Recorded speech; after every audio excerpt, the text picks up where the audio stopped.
Hey everyone, welcome back to Two Rivers Tabak Book Club. I'm your host Andrew, and I'm joined today by my co-host Jash. Hello there. If you didn't hear the sipping, I was drinking coffee. Nice. Today we are covering Wind Through the Keyhole. It's part of the Dark Tower series. It was actually written after the normal series was written, so this book is technically 4.5. So in the scheme of the series, it's between book 4 and book 5. It's called Wind Through the Keyhole. We figured since this is our first time reading the Dark Tower series, we'd go ahead and read this between book 4 and book 5. If you're worried about spoilers with this book being written after the original series, there are no spoilers within this. It is like a true bridge book between 4 and 5, so you don't have to worry about that. Yes, I will add on to that too. That lots of people I saw online were saying you could read this book before you even start the series, and it won't spoil that much.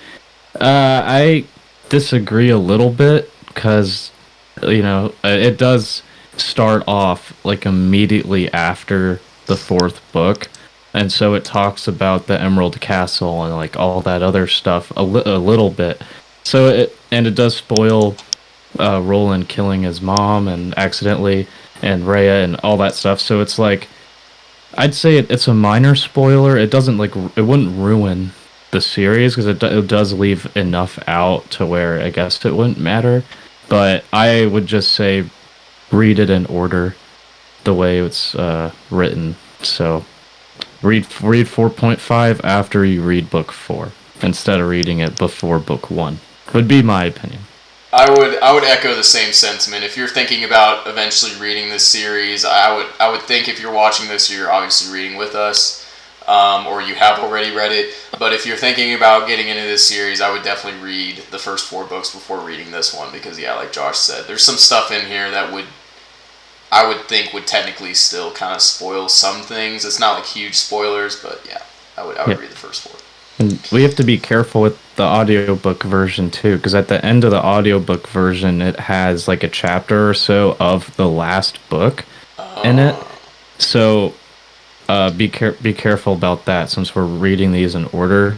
When it gets to the end of the book, just make sure it doesn't get spoiled. Because I don't know because we haven't read the series before until now, so it's like I don't know what happens in the next couple of books, but I don't want to be spoiled for the last book, especially. I don't know what's going to be in it, so we got to be careful about that if you're reading the audiobook versions. I'm glad you said that because I didn't even know that. I would have got to that chapter and my ears would start bleeding. I'd be like, oh Oh, no. So yeah, I'm glad you mentioned yeah, that. yeah. So I be would be like, careful. man, this is a really cool chapter. Yeah, and it's like I don't know what's gonna be in it, but it just spoils the because who knows what chapter 1 of the last book is gonna spoil for the next 2 books after Everyone's this one. dead. Fucking Uh, Oi dies. Yeah, like, it's just Roland and Susanna. Like I yeah. don't fucking know. If people are thinking these are spoilers, no, we're just fucking around. I literally have Yeah. no idea what happens. Good to know, though. Yeah, read the Yeah, first 4 books before this one, and also don't read the last chapter of this book. yeah. Be If you're very doing the careful. audiobook. If you're doing the audiobook. Which we are audiobook sluts. We are because we're what? Just Damn it. convenient, man. Audiobooks. You fucking tart.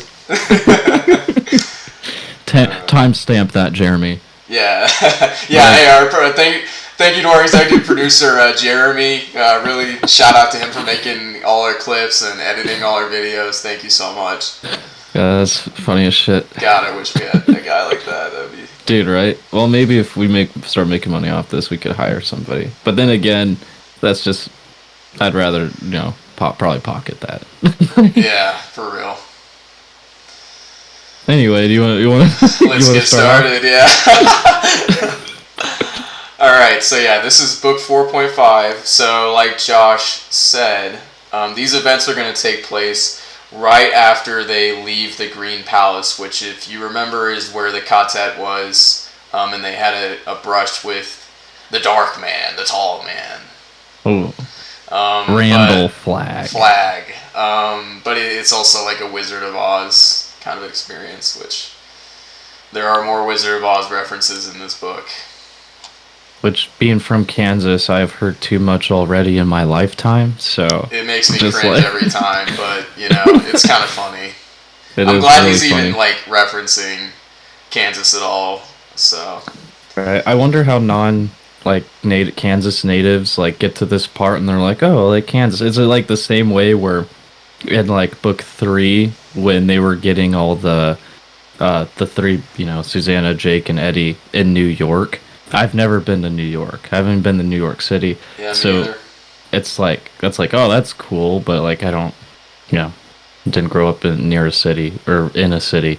I'm in. So it's just interesting to see how would non-Kansas people like see this part. Yeah. Let us know in the comments, all three of you.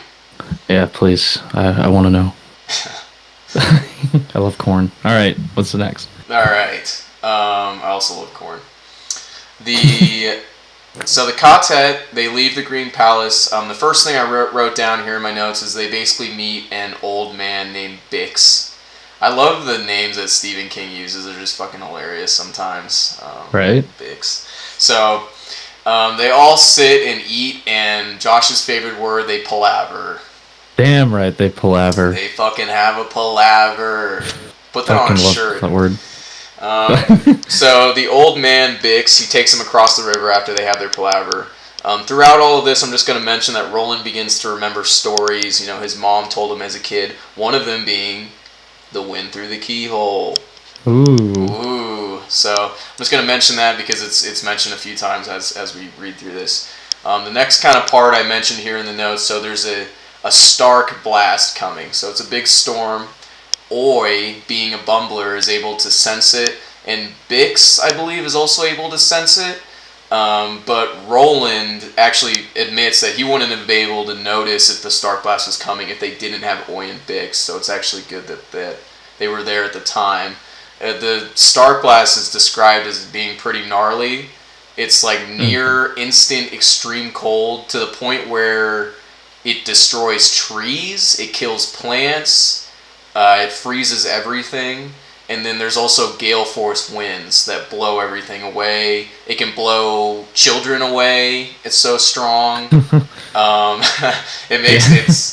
kind of like, it's kind of like Ice Age or Wizard of Oz a little bit. I think of the tornado, but I guess we are still going with the Kansas theme, but yeah. The first thing that popped in my mind was like when the experts or whatever say when the Ice Age happened and it was like a flash freeze and like mammoths and everything got frozen solid, like Good point. and like instantly died. Like that's what this reminded me of. So yeah, good point. So, and yeah, of course, Josh, feel free to stop me whenever you like. I'm just gonna kind of. All right, I'm just gonna throw this in here real quick. Yeah.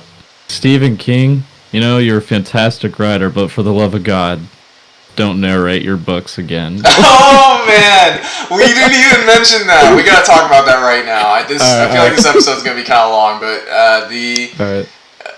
Stephen King actually narrates this book. I don't think he narrates any of the other Dark Tower books, but if you're reading the audiobook, then yeah, he narrates it, and he tries. He tries. I'll give him the credit. He tries. He tries. And it's kind of cool to hear his voice just in general, because I've never really heard Stephen King talk much. I haven't watched interviews or anything, so it's kind of cool. But yeah, the voice actor who normally does this is definitely better.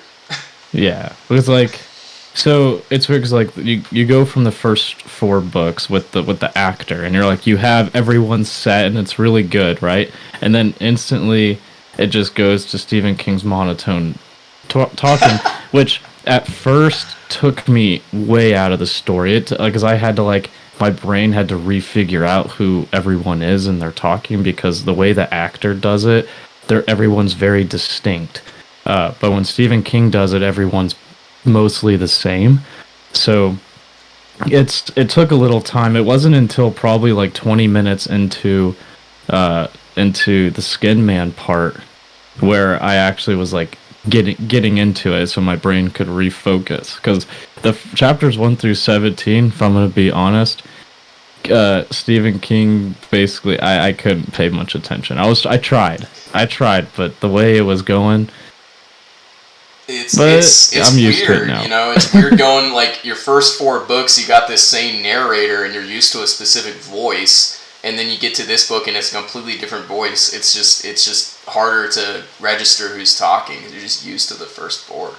But yeah, I agree with you. Like the first 17 chapters. I mean, honestly, like I wrote notes obviously on the first 17 chapters. We're going to talk about it, but it's mainly just to set up the Skin Man story. Yeah, So and you know, since this book was written after Stephen King already finished the series, I don't know how much of this in between parts even matter because I'm like, when so if he wrote this to be in between 4 and 5, how the hell is book 5 gonna start? Because now I'm a little confused because it seems like this is taking place like immediately after book 4.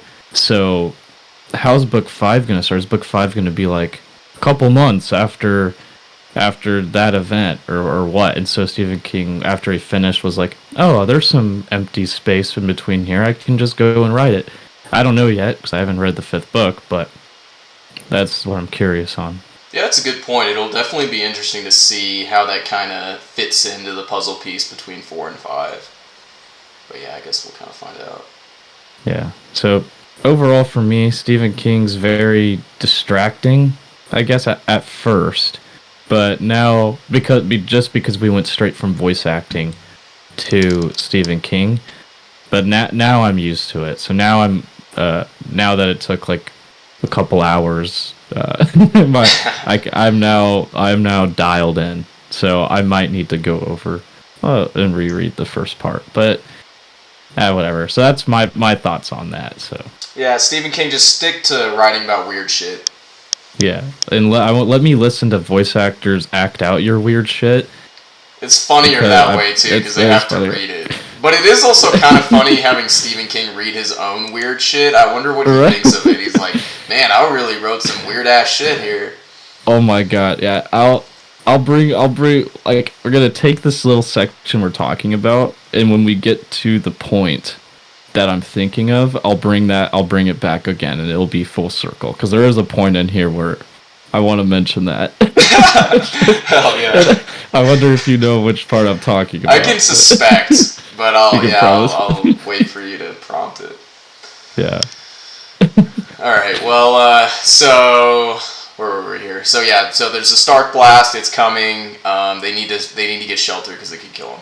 So they arrive at a decrepit, like abandoned village that has a gook. I'm pretty sure it's called a gook. Again, the names are just hilarious, but it's basically a free well for any travelers. So Roland decides, let's stay here because there's a well. Oi starts to spin more to basically indicate that the coming Stark blast is getting closer. So they pick a place for a shelter. There's kind of a funny scene where like Susanna pulls a string in the fireplace and it's covered in soot. Yeah. She's really pissed off, and then yeah, she was cussing a storm, yeah. and then like she's going crazy, right? And then Jake's just watching with his mouth open, and Susanna's just like, "Oh, I'm sorry, dear. It's just I'm upset because I mess with chimneys all the time back home, and I should have known." And he's like, "You could curse better than my father." It's hilarious. Definitely. So, that happens. They go to the well, and then they're all in the shelter when the Stark blast starts to begin, except Oi. So Oi's still outside. Obviously, Jake is really, really attached to Oi, and the others are like, I don't know if you should go out there and get Oi. Like, it's probably not going to work. So yeah, they're all like, hey, maybe don't go out and get Oi because the Stark blast is coming. So, but Jake, of course, being attached to Oi, runs out there, grabs Oi. He barely gets back inside. He describes, almost being blown away by the gale force wind as it starts to come in.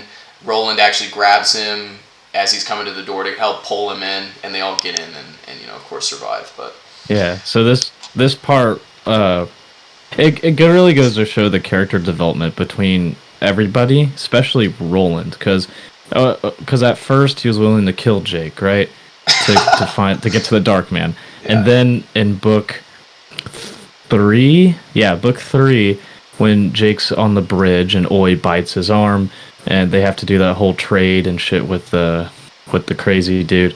With the grenade, and Roland's in his head is just like, I'll fucking kill Oi. He's like, I don't give a fuck. You better not have killed Jake or whatever. Yeah. Not have him bleed out or give him rabies. And so it goes from killing Jake for his dream, right? And to a point to where he's overprotective of Jake, and to now he sees him no longer as a boy but as a man.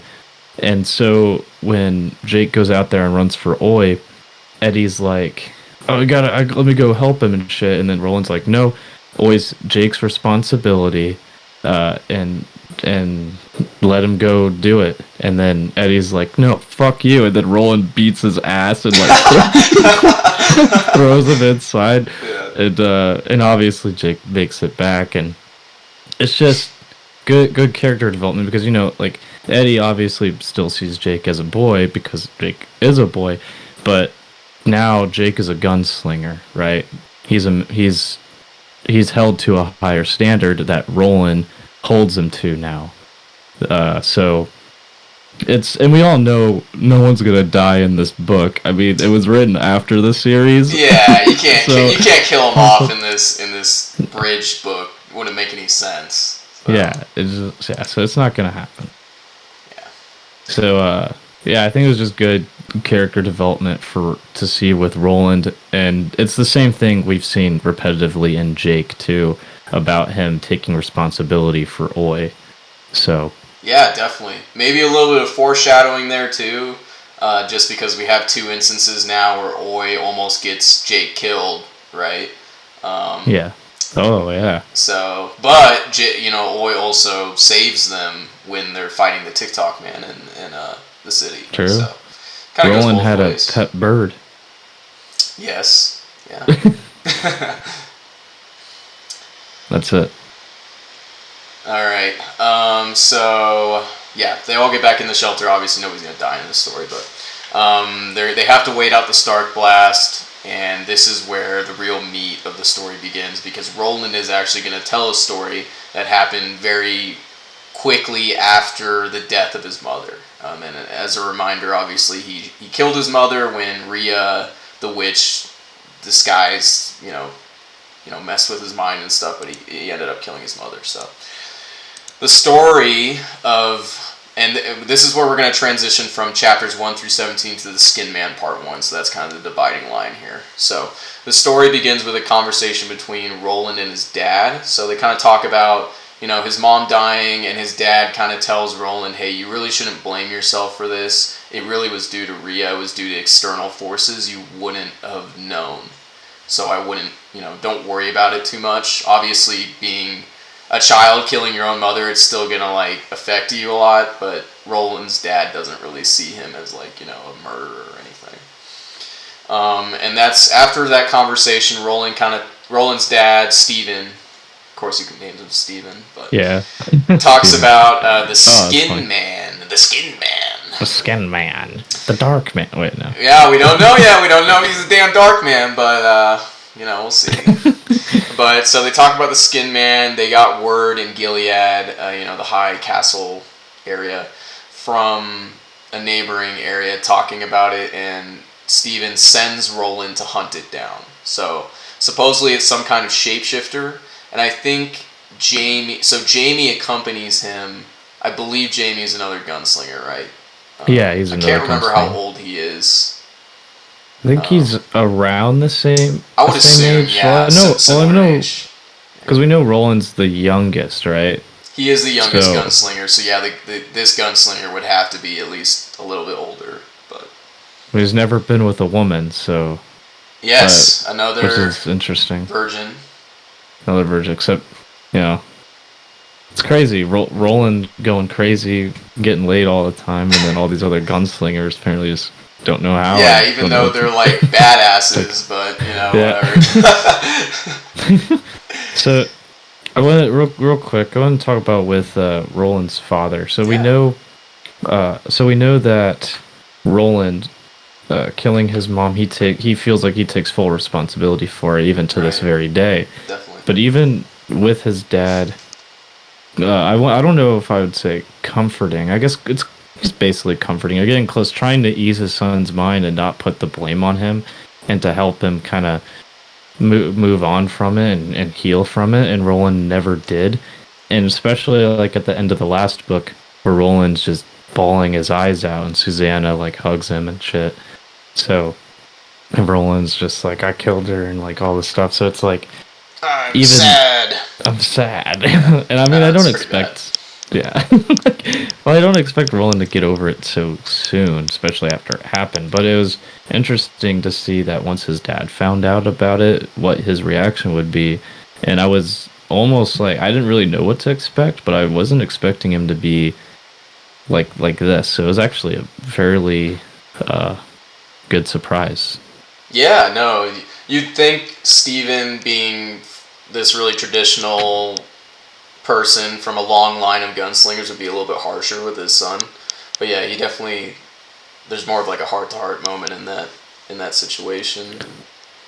Yeah, because you said it wasn't, you weren't in a right state of mind because there was like the love of your life just died, and then Yeah. the orb was fucking with you, and then the witch was fucking with you. So it's like all this stuff was going on that was distracting you, and you're so young and all that. So it's like he's he took in all the facts about the situation. Was like, it's not your fault.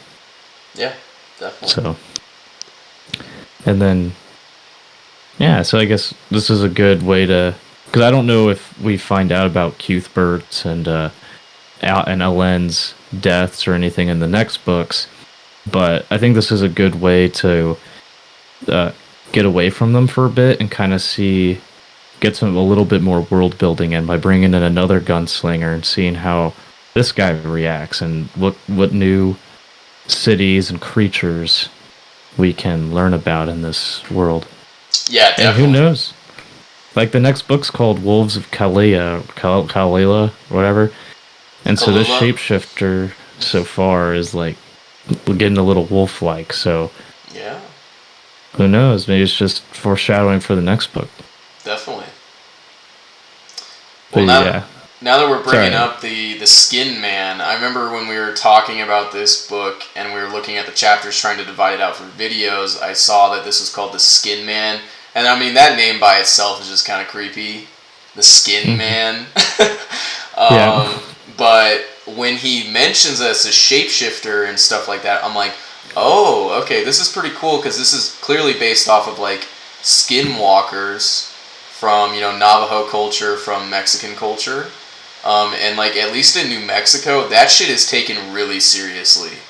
Like people do not walk around in the desert at night. People talk about like weird shit happening in New Mexico at night, and they kind of blame it on these skinwalkers, which are these shapeshifters that can turn into animals and are malevolent. So it was very like cool for me to realize like, oh, he's actually going to go down a route of like having one of these skinwalkers be a main enemy. So I thought it was cool, and it yeah, is consistent with the desert like theme. yeah. So Like the Western theme of yeah, it. yeah, I thought it was a really creative idea. So Yeah, because I really like supernatural stuff too, like werewolves, vampires, like that type of thing.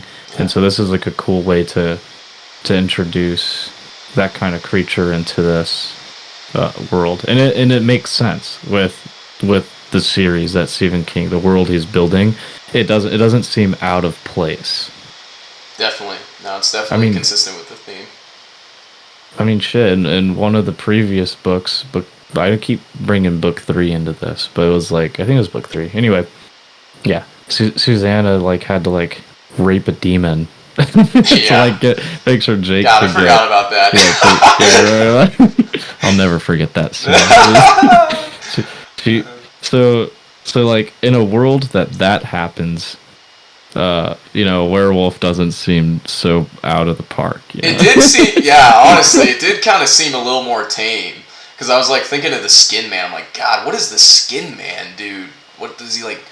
Skin people and then wear their skin? Does he like put skin all over the walls or something? I was like, this is gonna be some fucked up shit. I mean, I think it's cool that he's going down the route of like exploring a skinwalker, and the way that he describes him like later on in this story is it's pretty scary. But like, yeah, after the like you said, after the reverse rape,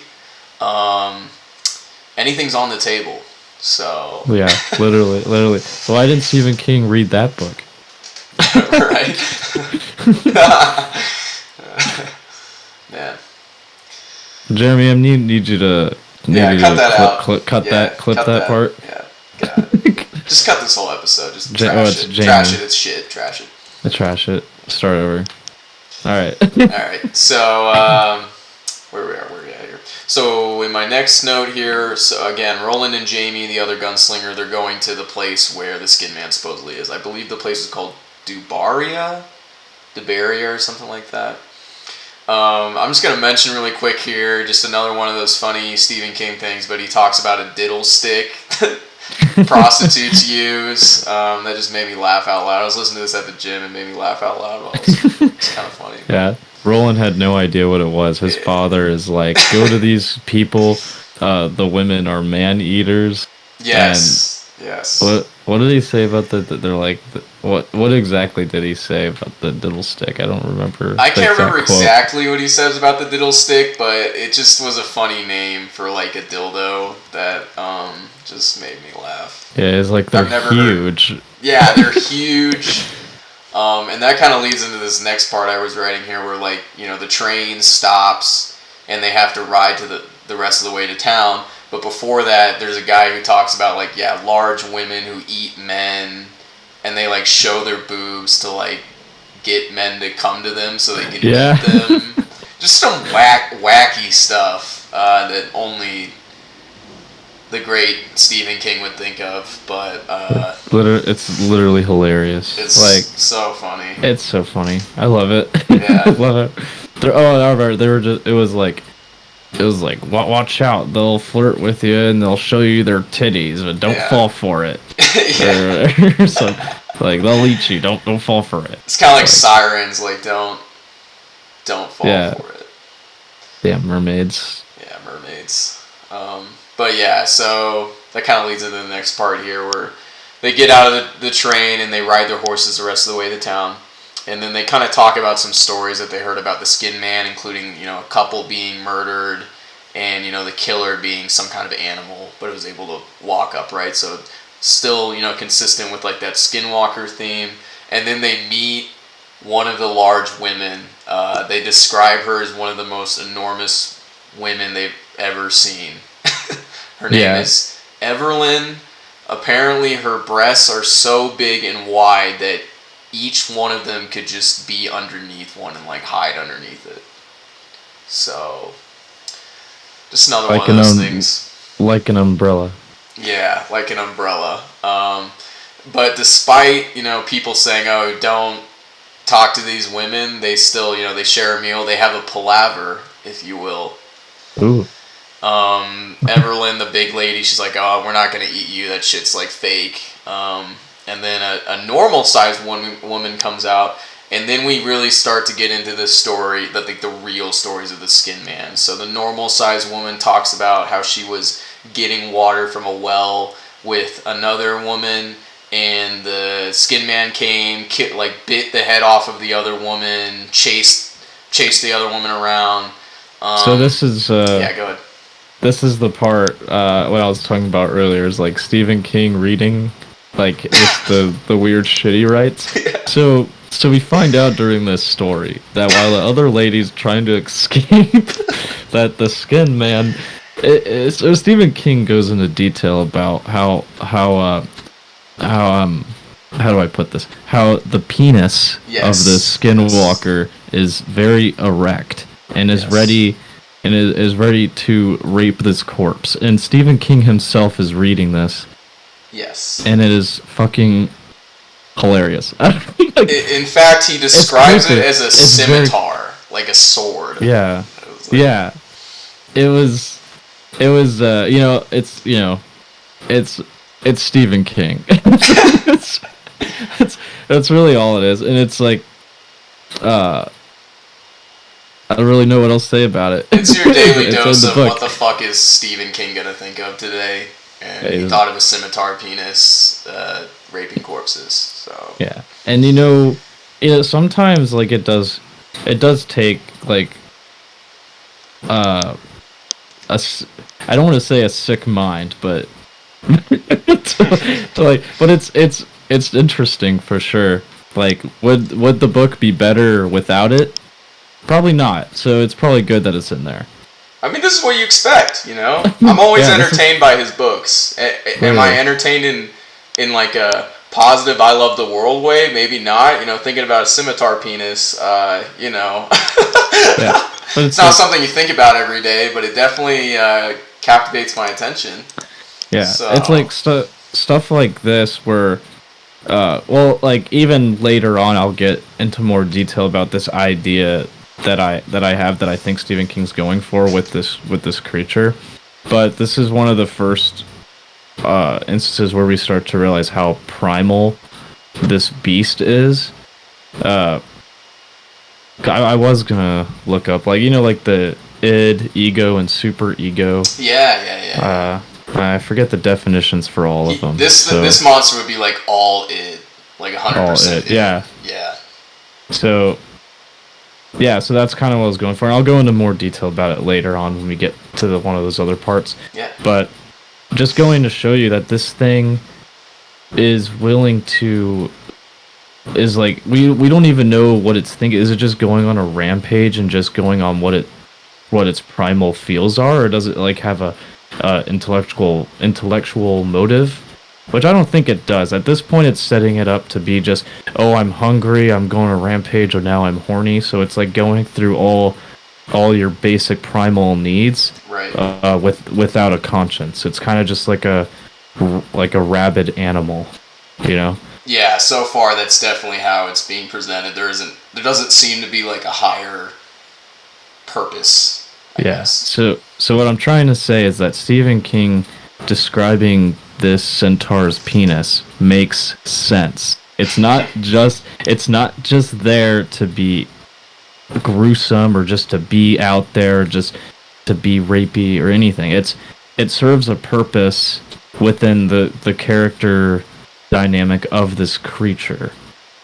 Yeah, Because no, and yeah, and it's not like and it's not being glorified in any way, because when you see how much it hurts this woman, where she's basically like, you should have just let me die, like you shouldn't have saved my life, I do not want to live even now. And it's just like, holy shit.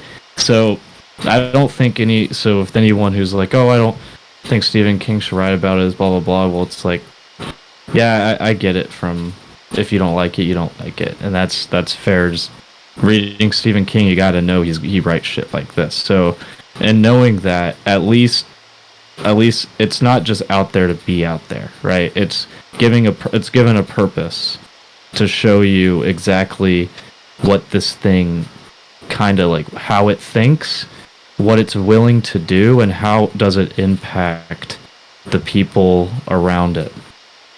So it like sets up the atmosphere and the setting. definitely, and it adds to like how horrible this creature is for sure. Yeah. But That's all I had on. You can continue. no, yeah, yeah. So yeah, like you said, all those events occur. Everlyn actually comes out, the huge woman, with her really old gun, and she's actually like, "Yo, fight me, and square up, catch me outside." And the monster's like, nah, and just runs away. But Everlyn feels like the monster maybe marked her and will probably come back for her. So maybe a little bit of foreshadowing as to what might happen. There might be a showdown again. But that's kind of the end of that portion of the story. After their palaver, they kind of have another palaver with the sheriff, Peavy. I don't really know how to spell it. I spelled it a couple different ways. Now I'm looking at my notes, but so the sheriff Peavy, he actually knows Steven, Roland's dad. He tells a story about how they chased a bunch of brigands. Steven woke all the brigands up and then killed all of them. just like there's a whole description of him just flashing his guns and just shooting all these guys. And then Peavy actually talks about how he dug a bullet out of Stephen's arm. And when Roland, I believe Stephen gave Roland this box, but Roland like gives Peavy a box, and in the box is actually the bullet that Peavy dug out of Stephen's arm. So I guess from my perspective, I feel like the scene kind of just shows that Peavy can be trusted, or at least it's being insinuated that he can be trusted. Because obviously we're like, okay, who's the Skin Man? It's kind of a little bit of like detective stuff because we're trying to figure out who the Skin Man is. But at least this scene makes it seem like the sheriff is trustworthy. Yeah. Alright, so we touched on it earlier. The tall man, the dark man.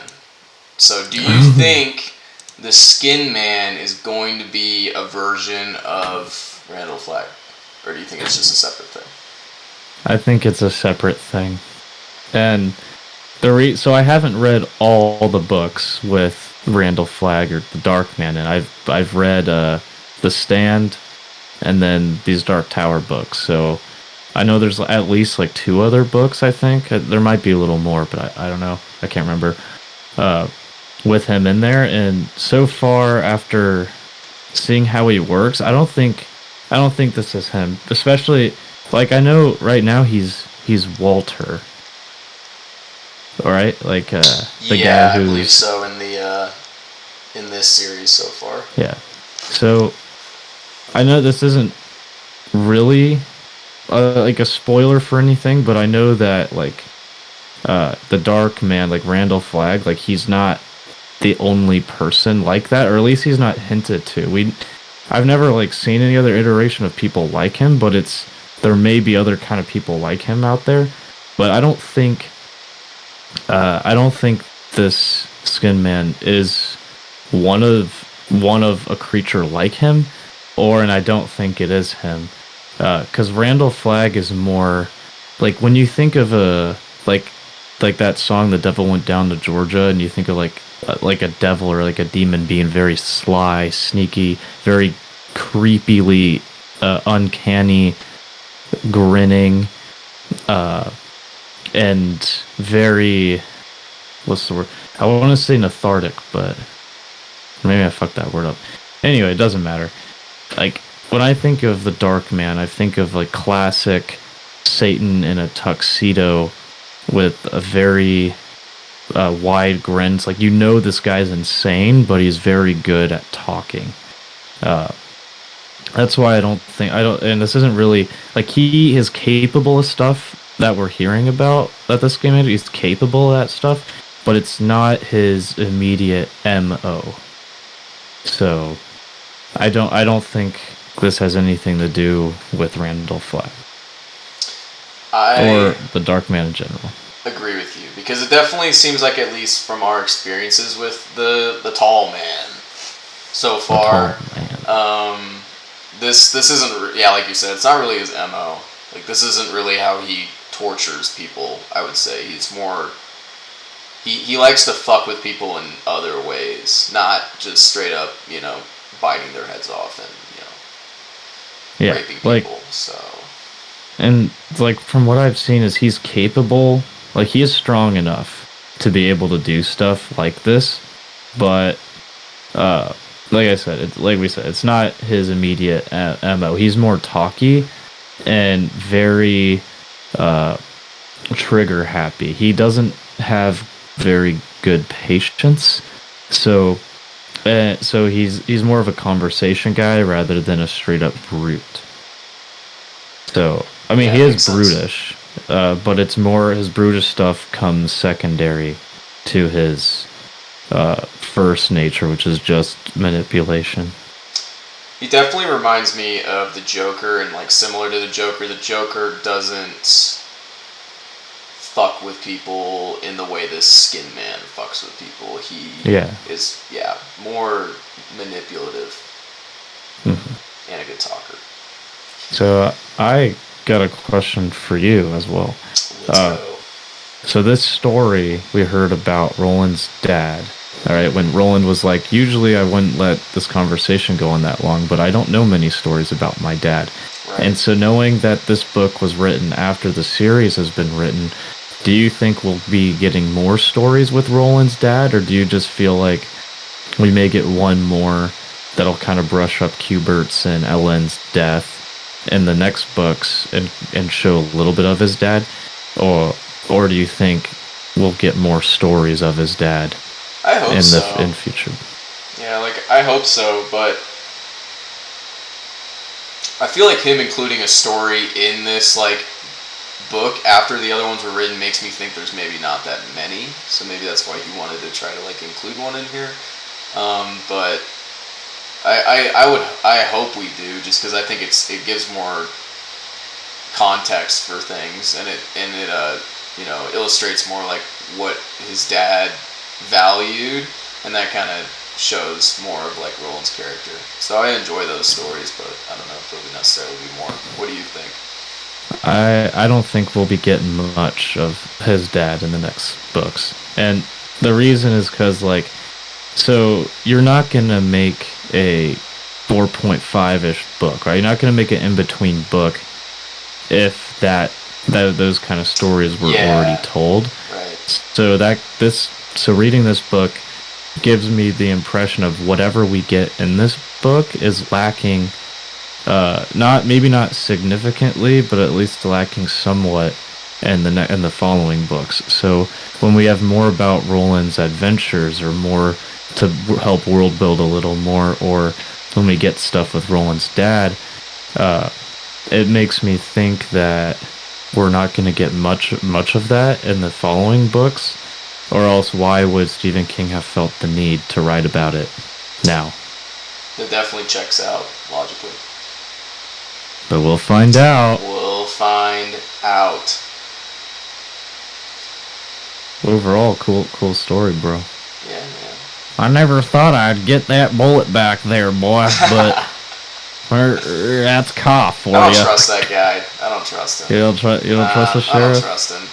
You don't trust Peavy? I like the story, but I feel like there's too much. It was written too much to make him seem too trustworthy, and that makes me wary of him. I don't know. We'll see. That's only because you're reading a Stephen King book. I know, man. I know. He's gonna be the damn skin man. We'll see. Holy shit. Well, we'll get there when we get there. I don't want to go too far ahead. Alright. So, next note I wrote about was the Jinjang. Jinjang. He likes to make up words, I guess. But the Jinjang is basically just like an old phone. And it calls, I think it's in the sheriff's office, so it rings, and Roland actually answers it. He hears it and gets up in the middle of the night and hears it. And he's talking to the person on the phone, and the guy on the phone's like, hey, the Skin Man attacked again. He's killed a bunch of people in the town. Please come. So Roland, Jamie, the other gunslinger, Peavy, the sheriff, and then a couple others go to that town to like investigate. They talk to the man who called on the Jinjang, and he kind of describes the attack. It's pretty graphic. He shows them the crime scenes, kind of where some of the girls are mutilated. They find that other people were killed as well. At one point, they even talk about how the father of the two daughters had his lower jaw ripped out. It's pretty graphic just in general. And stop me if you want to talk about anything here, but there you go. Yeah, I'll say, so this was, like, how am I going to word this? This felt like, so we've had the build up, right, of the Skin Man, goddamn, Skinwalker. From like dad. Yeah, you got it. Skin Man in this. Oh, it is Skin Man. Oh, I was thinking of the Dark Man. So I was like, oh, did I just add both of them together? No, you got it. I kept saying Skinwalker earlier, so kind of. Oh, okay. So I would say this part would be like the climax, right? Or a climax of this little section, because we've had build up from Roland's dad mentioning it vaguely. He's like, I don't believe it exists, but here's a few things I've heard about it. Not much. Then we start hearing more and more, I'm going to say tamer stories than this event, because they're not tame, but they're tamer than this event. Yeah. So we're built up this creature And then out of nowhere, it's like, yeah, we got 15 bodies absolutely mutilated. And then it goes into descriptions of how fucked up this is. And then, like, the Yes. guy who's, like, telling the sheriff and these two gunslingers about the story, like, he's bawling his eyes out the whole time, crying. And then just looking upon it is, see, this is, like, I like this, like, dark storytelling and, like, this kind of stuff. That's even in, like, I'm not going to go into detail, obviously, because it's not a Wheel of Time book. But even when Wheel of Time started getting more graphic, is when I was just like, all right, cool, because like this is the sort of stuff I like. I like in my fantasy, my fiction. So, uh, this was the part I think where it really built up of how serious of a threat this creature is, and how like at first Roland was like, oh, like Roland's dad's like, oh, whatever. It's just it may or may not be real. It's probably not real, but you know something's going on. Let me just check it out real quick and come back. Uh, and then it ends up being way more serious than I guess his dad originally had thought. And Yeah. yeah, it was really, for me at least, it was the point where I was just like, oh shit. It's Like real. I don't know what. Yeah, It's on. this is real. So what did you think when it got to this part? Yeah, similar to the scimitar penis story, it just further solidified how much of a monster this thing is, and like how, You're yeah, saying like its people, dick's a monster? yeah, how not only does it kill people, it mutilates them. Like it's basically a serial killer at this point, but is a supernatural one. It's a monster and has the ability to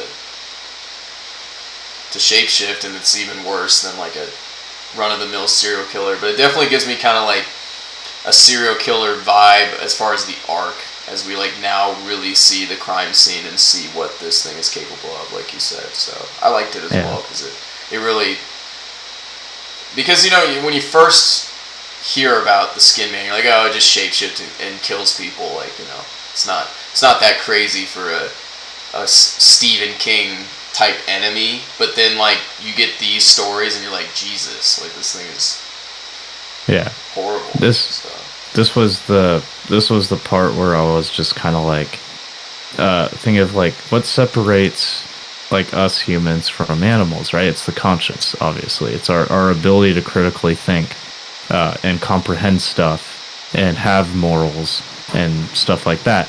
Uh, so far we've seen with this beast is that it's almost like it's not like it doesn't have a conscience, right? It's just running on pure instinct where it's like killing stuff, raping stuff. It's just a thing that's out there.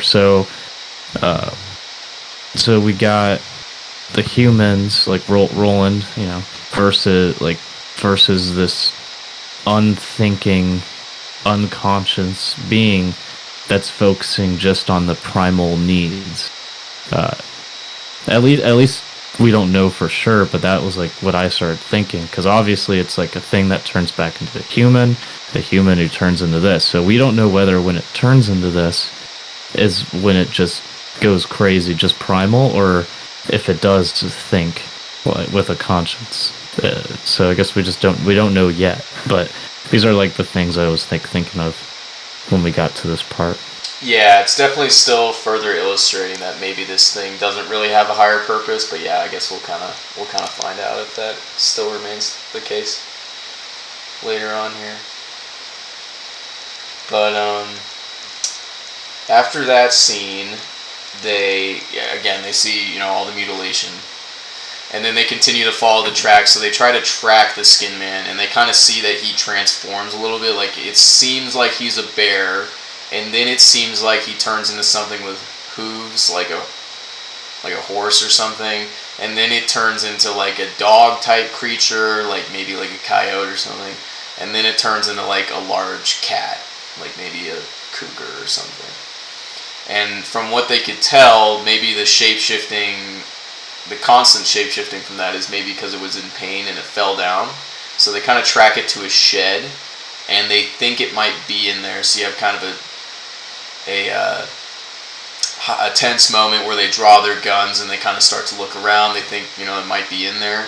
And that's when they start hearing some moaning from the tack shed. So they go to the tack shed. There's a big bunch of leather and tack. And then it moves around a little bit, and actually a boy comes out of it instead of, like, the Skin Man. The boy's name is Young Bill. Young Bill. Bill. The rapper. That's a rapper? No. Oh, okay. So I was like, I mean, it could be. I don't listen to rap. Oh, yeah, you're right. It's gotta be like Lil Bill. Yeah, Lil Bill. Lil Bill would be a rapper for Lil sure. Bill. Yeah, I'm sure that guy's a rapper, Lil Bill. Well, it's a cartoon. You know the cartoon, right? I don't know, Lil Bill, no. Oh, so yeah, Lil Bill's cartoon, I think. Oh, okay. From like back in the day. Children's cartoon. Anyway, it doesn't matter. So, Young Bill, Lil Bill, rapper, 4 times platinum artist. He falls into Roland's arms and passes out. They find out Bill is actually the cook's child, which is one of the men who got mutilated. There's a scene where, they tell Bill and he's like freaking out, obviously. But they kind of start asking Bill questions. They're like, why were you in this tack shed? He said, I was sleeping outside of the cook's house when the attack occurred, and then he said he hid after the attack began. Yeah. Which Roland... yeah, go ahead, sorry. I'll say, so, first time this boy showed up, I was like, okay, he's not the Skin Man, the Skin person. Because I'm like, that is too easy for Stephen King. It's too easy. And I know it's like, at this point, it's like, oh, he might be the person. Right. But I thought about it and I was like, nah, it's too easy. And for it to be especially like right after this event, I mean, there's one thing I wanted to mention earlier. One of my favorite lines Stephen King used to describe the gruesome event, where he's like, when the like guy was crying and he's like, the dogs are like licking up the blood and eating the brains. Oh yeah, I forgot about that. Oh my god, it's pretty bad. So, yeah.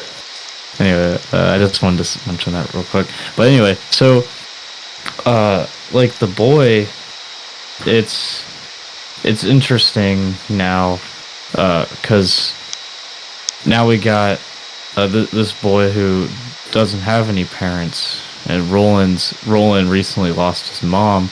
Right. So you got kind of a similarity here, and I guess we'll see further on the compare and contrast both of them, because they said the boy's only like 11 years old and Roland's like 14, so like 14, 15, so he's not like that much older than this boy.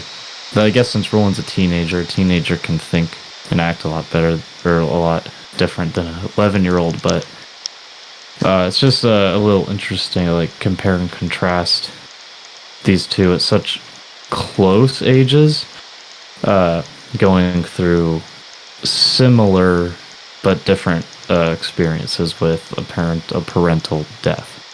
Yeah, that's a good point. I didn't even really analyze that too much, so that's a good point. Yeah, that's oh, and another thing with the Skinwalker. So here's what I'm starting to think about it. Or Skin Man, whatever the fuck.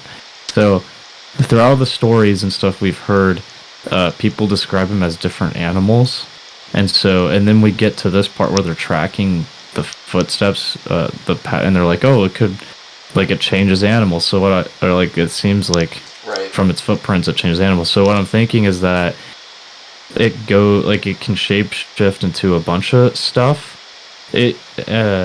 But like, it's obviously like, it starts off small and has to work its way up, and then when it's up, it has to work its way back down. Right. But then that might be, I might be over analyzing it that way too, because it might just be him being like a big werewolf type creature, and then him just slowly shrinking back into a human, which is most likely what it is. It's most likely what it is. But I think it'd be kind of cool to have it like start as a human and then shapeshift into different animals, and the only way to get to that big scary werewolf is to go through all the different types of animals it could possibly. But Yeah, I don't think, but I would like that to be the case, but I don't think it is. I think it's just big werewolf becoming human, human becoming werewolf. So. And then when it goes all the way back down from big werewolf, it ends at little baby with little baby dick. Little baby dick. from its massive. Yes, scimitar. Scimitar dick. Or scimitar, whatever. Wait, scimitar. Oh. I don't know if it's scimitar or scimitar. Alright, we gotta from, reread when it. I played RuneScape. Oh my god, fucking nerd. Scimitars are a big thing in that game. Now I'm never gonna think about that game the same. I don't even know what that is. It's just like a curved blade. No, the game, RuneScape. It's like an early 2000s game. It's not good. Anyway. Alright. Now I'm interested. Yeah, look it up. It's it looks like shit now, but what do we got here? So yeah, they question Bill, and then Roland creates kind of a makeshift plan. He's like, all right, let's put Bill. He doesn't believe that Bill didn't see the Skin Man. He thinks that Bill saw the Skin Man, and because he's a child, he is like putting it in the back of his brain, right? Like he's in shock, and he's not allowing his brain to like recall that memory. So the plan is to put Bill in a cell in the sheriff's office, and then they're also going to put Roland in the cell, just in case the Skin Man comes to kill Bill, because he thinks that Bill saw the Skin Man. So the Skin Man probably wants to kill Bill. So they're going to put Roland in the cell as well, and then they're going to see if they can walk people past the cell and identify the Skin Man.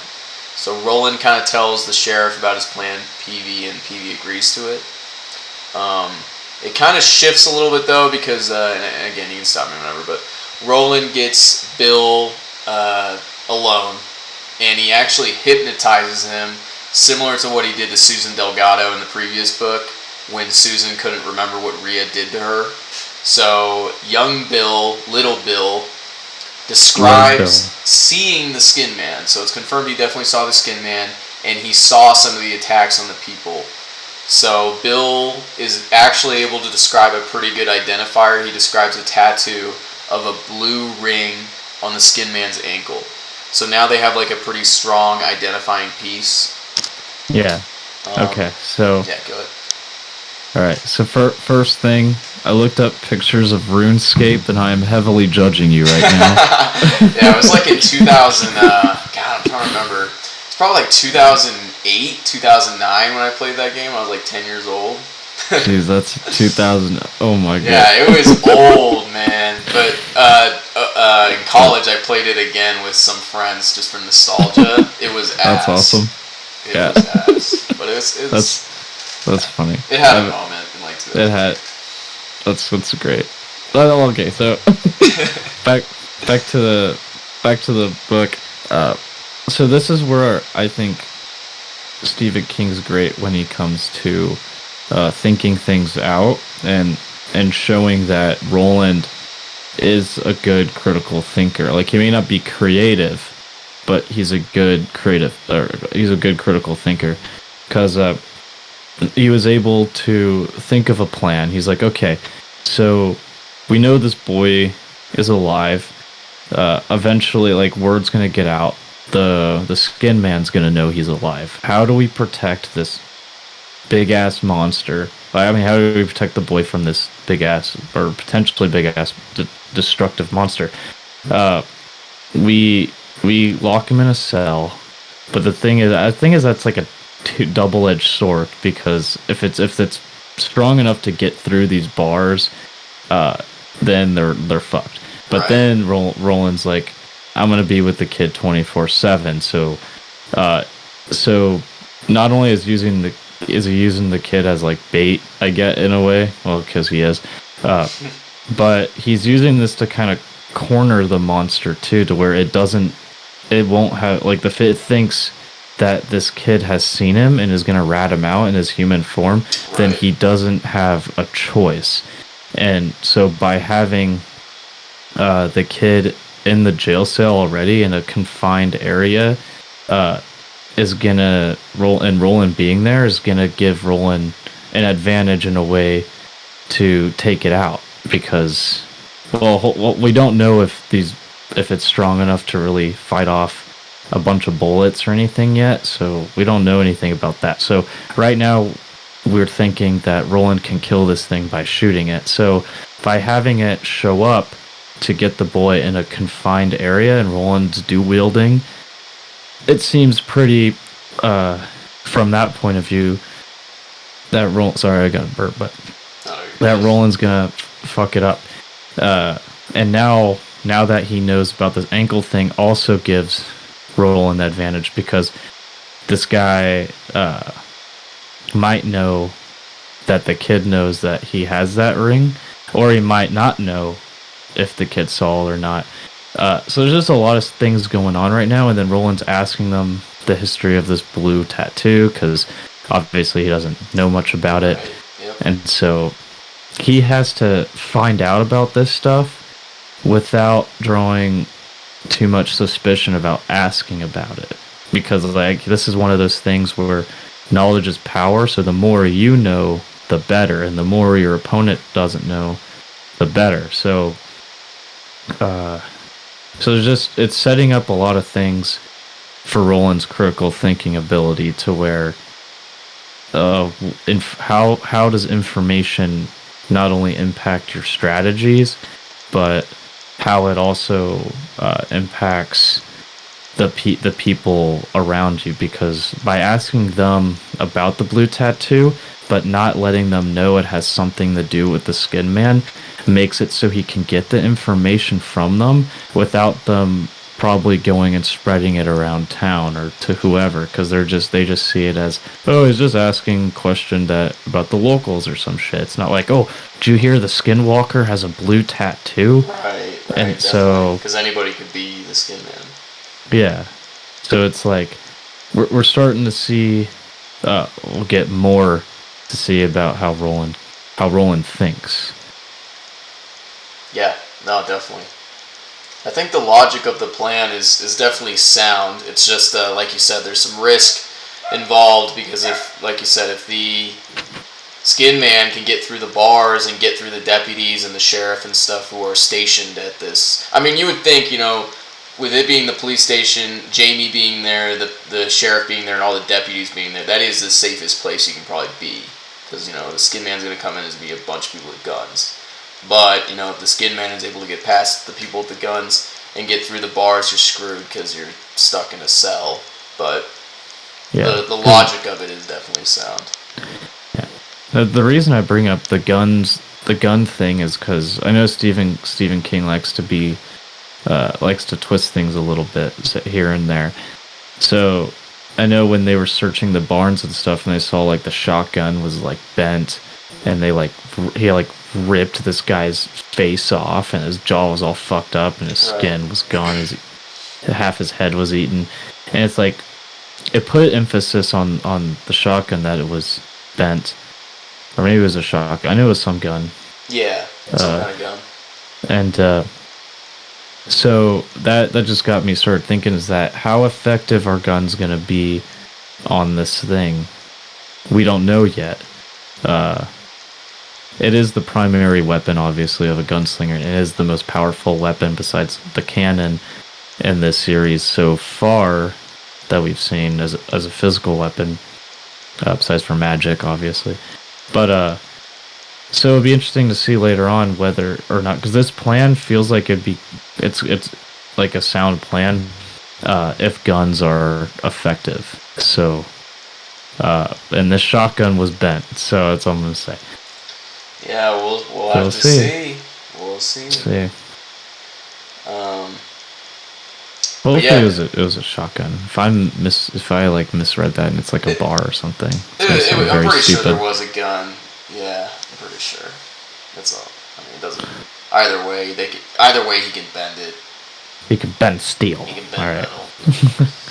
But yeah, like you said here, that was my other note about him kind of asking, about the tattoo. On the down low, on the DL, The only other note I really have here is so, they're in the cell. Young Bill, Little Bill is in the cell with Roland. And they have a lot of time to kill because they're kind of basically just waiting for the Skin Man to show up. So Roland starts to tell him the story of the wind through the keyhole. So now we have a story within a story within a story. Yep. So Stephen King must have watched Inception, right? He must have. Right before he read this, but yeah, so that's kind of where this Skin Man Part 1 ends, and then we'll cover the wind through the keyhole in the next episode. But anything else you kind of wanted to talk about before we do that? Yeah, just one more thing. So when it comes to Roland's character, we've known through these last couple books and that Roland will basically do whatever it takes to reach his goals.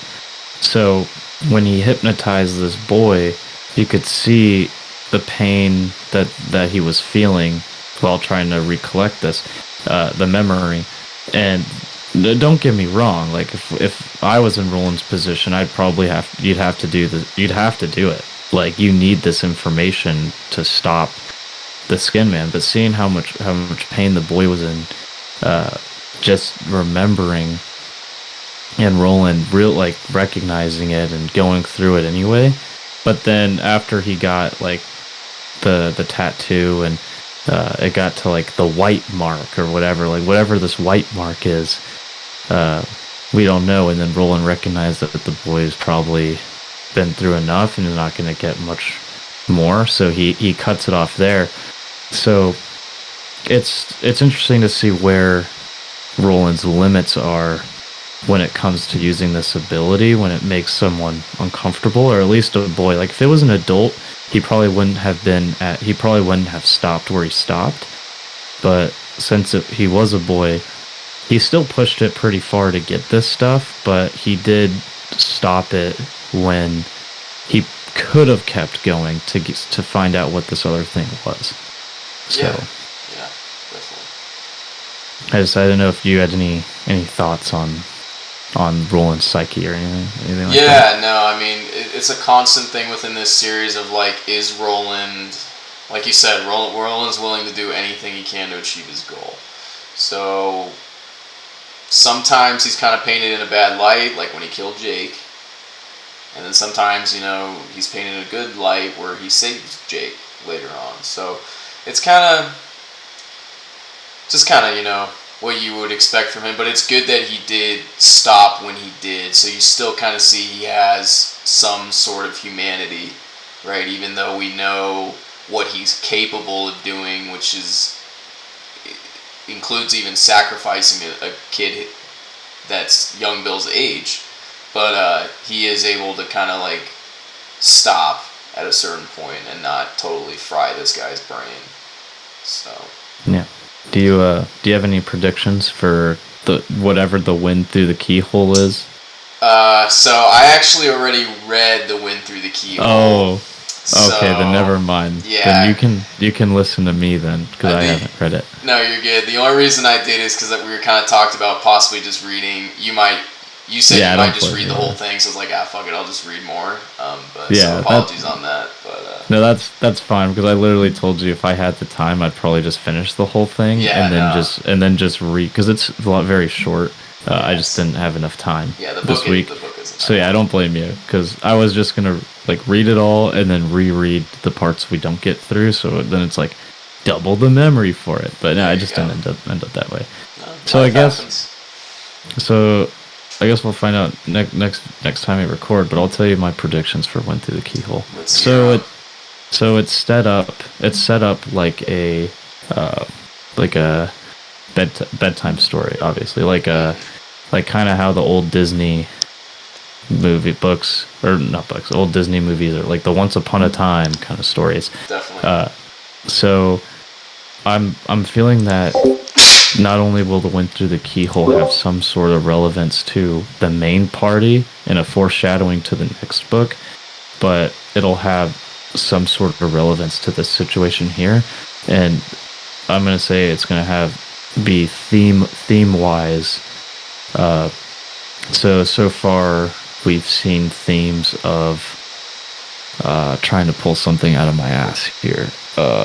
Let's just move on. I'm not gonna think of anything. Well, So, we're gonna. Oh, go ahead. Sorry. No, I was like, so Went Through the Keyhole, I think, is just gonna be a fairy tale story. That's its basic themes and structure is gonna outline the rest of this, whatever's gonna play out with Roland and his past story, and then it's gonna be a foreshadowing for the next book. That's my theory. Okay. I like that theory. Well, we'll find out. Well, you already know. In the except for the next episode. book. Yeah, no, I don't know about the next book part, so that would be kind of cool to find out. But yeah, we'll cover the Wind Through the. So yeah, the book to make this less confusing. The book itself is called The Wind Through the Keyhole, and then there's also a section in this book called The Wind Through the Keyhole. So that's like the middle part of this book, but we'll cover that next episode. Anything else before I close this out? I'm gonna shove my wind through your keyhole. It is very suggestive. It is a suggestive title. Very Stephen King-esque. It's bigger than a weasel. Alright, that was for anyone who's read The Stand, chapter 48. I fucking dare you. Alright, that's it. I'm done. I'll smell you later, Red. Alright, we will see you all later. Feel free, of course, to give us a like or subscribe. We very much appreciate it. If you have any feedback of any kind, negative or positive, feel free to give us a comment, and we'll look at it. But we appreciate you all listening, and we'll see you next time. Yeah, thank you, both of you. Thank you, three of you. Goodbye.